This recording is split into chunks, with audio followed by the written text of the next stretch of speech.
Olá, eu sou a professora Débora Martins e hoje eu vou ministrar um conteúdo de biologia do primeiro ano do ensino médio, certo? O tema de hoje é o surgimento das primeiras células. Alguns cientistas lá bem no início, nos primórdios dos estudos sobre a biologia, os cientistas, eles observaram que existiam dois tipos de células, as células autotróficas e as células heterotróficas. Para eles, as células autotróficas eram aquelas células que produziam o seu próprio material orgânico, ou seja, aquelas células produziam o seu próprio alimento, certo?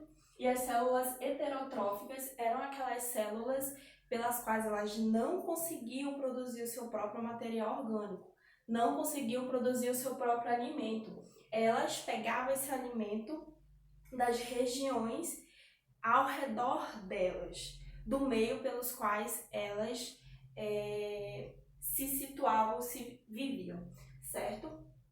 E essas duas classificações de células, tanto as células autotróficas e as células heterotróficas, os cientistas eles observaram que as células autotróficas foram as primeiras células a surgirem aí no nosso planeta Terra. E essas células, as células autotróficas, vamos usar um exemplo de células autotróficas. As plantas.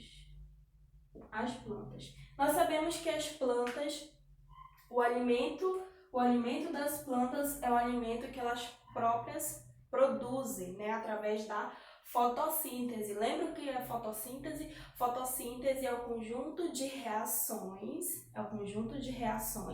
e essas reações ocorrem com um tipo de energia. Qual é esse tipo de energia? A energia solar, certo? E eles observaram que algumas células autotróficas, bem lá no início, aquelas células primitivas, elas eram muito sensíveis ao nosso oxigênio. Elas eram muito sensíveis ao nosso oxigênio que existe aí no nosso ar atmosférico. Nós sabemos que um dos gases que compõe o nosso ar atmosférico é o oxigênio, certo? Dentre outros. Então, essas plantas, essas células autotróficas, elas eram muito sensíveis ao oxigênio. E eles suporam que essas células, algumas espécies, né, de células de seres autotróficos, elas foram completamente extintas por conta do oxigênio que existe na nossa atmosfera, pelo fato desse oxigênio ele ser nocivo para esse tipo de ser vivo.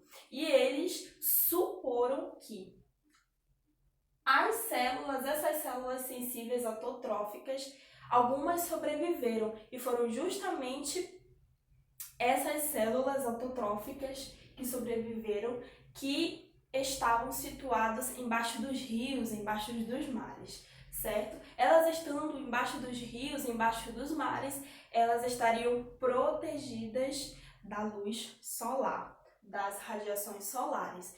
E por conta disso, elas não iriam efetivar o processo de fotossíntese, certo? Só que com o passar do tempo, com o passar dos estudos, os cientistas eles foram pesquisando, foram se aprofundando e eles concluíram que as células que conseguiram sobreviver, elas criaram ao longo do tempo resistência. E essa resistência ao intemperismo, enfim, a reações químicas e biológicas do meio, essa resistência, elas foram transformando as células. As células elas foram se transformando. E eles deram duas classificações para as células. Células procarióticas e células eucarióticas. Para eles, as células procarióticas são aqueles tipos de células que têm a sua estrutura mais simples, né? Aqui, ó, no desenho que eu desenhei, como vocês podem observar, para eles as células procarióticas eram células que existe aqui, ó, a membrana plasmática, A membrana plasmática, nós sabemos que é um líquido gelatinoso. É um líquido gelatinoso. Em volta dessa membrana plasmática há uma parede celular. Essa parede é uma parede rígida, uma parede sólida que protege aqui, ó, a membrana plasmática. E aqui, ó, disperso na membrana plasmática, disperso há um material genético. E esse material genético nós sabemos que ele é composto por cromossomos, certo? Essa é a estrutura das células procarióticas. A gente vendo aqui é uma estrutura bem simples, não é mesmo? Outro tipo de célula que eles classificaram foram as células do tipo eucarióticas. As células eucarióticas são células mais complexas, são células que têm mais organelas, que têm mais estruturas, certo?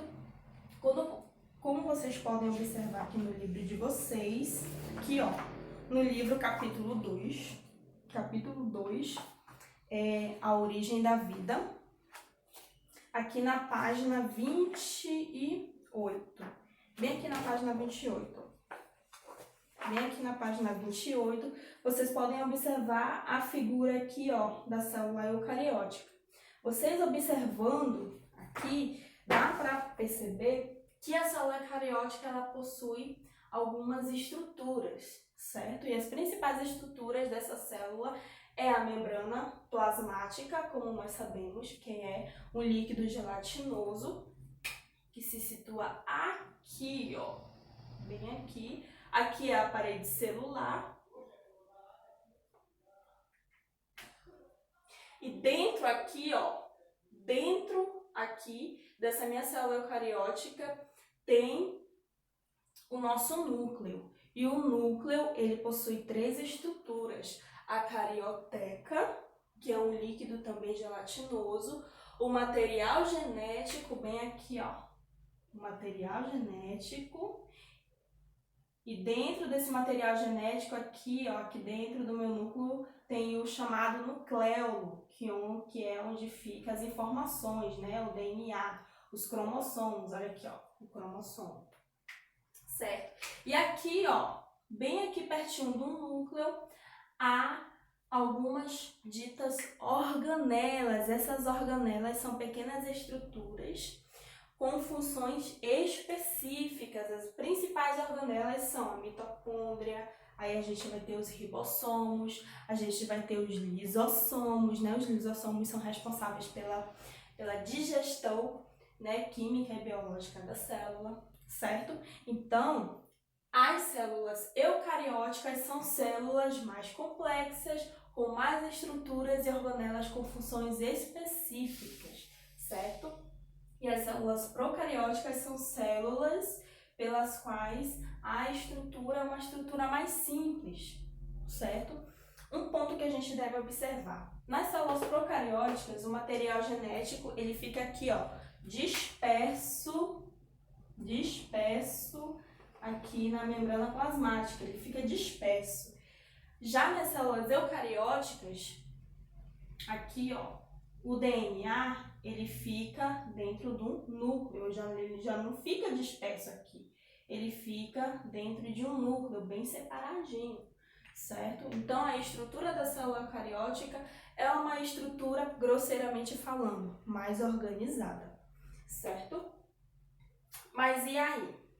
Como as células eucarióticas elas surgiram? Como elas surgiram? Como foi para elas chegar até aqui, ó? Até essa estrutura complexa com várias organelas, certo? Para ela chegar aqui, alguns cientistas eles elaboraram uma teoria, e essa teoria é chamada de teoria endossimbiótica. O que diz essa teoria? Na teoria endossimbiótica, eles proporam o seguinte, que uma célula procariótica, que para eles foram as primeiras células primitivas, as primeiras células que surgiram no nosso planeta Terra. Essas células procarióticas, alguns tipos de células procarióticas heterotróficas, elas sofreram algumas invaginações. Como ocorre invaginação, o processo de invaginação? Ocorre da seguinte maneira. Tá aqui a minha célula procariótica, aqui ó, eucariótica, procariótica. Como foi para minha célula procariótica ela chegar aqui dentro da célula eucariótica? Foi através da invaginação, englobamento. O que foi que aconteceu? Uma certa célula procariótica heterotrófica, ela foi englobada por uma célula eucariótica também heterotrófica. Essa célula eucariótica heterotrófica, ela englobou a minha célula procariótica. Lembra? Heterotrófica é quando as células elas não produzem o seu próprio alimento, elas tiram o alimento, elas buscam o alimento que está ao redor delas. Então, um desses alimentos dessa célula aqui, eucariótica heterotrófica, que estava aqui ao redor, era uma célula procariótica. E para ela se alimentar, ela fez isso aqui, ó, englobou a minha célula procariótica. E a minha célula procariótica tem uma organela chamada aqui, ó, mitocôndria. Na mitocôndria, gente, a mitocôndria é um tipo de organela que produz energia, certo? E essa organela, ela possui um DNA só dela, independente do DNA aqui da própria célula procariótica. Na mitocôndria, ela tem um DNA próprio. Ela tem uma membrana interna e uma membrana externa, certo?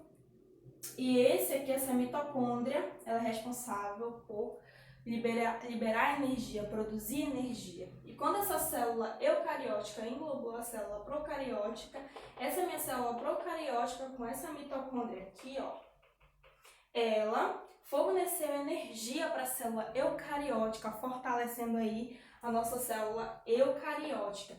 E por sua vez, essa célula procariótica, ela estava protegida do meio pela célula eucariótica.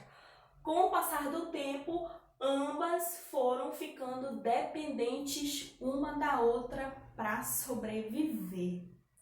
E essa teoria, né, que os cientistas eles propuseram foi a teoria endossimbiótica, que foi todo esse processo aqui que ocorreu, né, no englobamento da célula procariótica pela célula eucariótica, ocasionando aí a dependência uma da outra para sobreviver, certo? Frente a tudo isso que eu expliquei para vocês, vocês vão fazer o exercício da página 32 e 33, certo? Da página 32 da questão 10 e da página 33 até a questão 15, da questão 10 até a questão 15, certo? Lembrando que, além desse exercício aqui do livro de vocês, tem o exercício de fixação. Esse exercício de fixação é de suma importância vocês estarem aí respondendo para poder vocês se apropriarem melhor desses conhecimentos que são mediados para vocês, certo? Qualquer dúvida, estejam anotando, estejam mandando para o site da escola, que eu vou dar uma olhada e eu vou respondê-los, certo? Esse foi o nosso tema de hoje e até a próxima.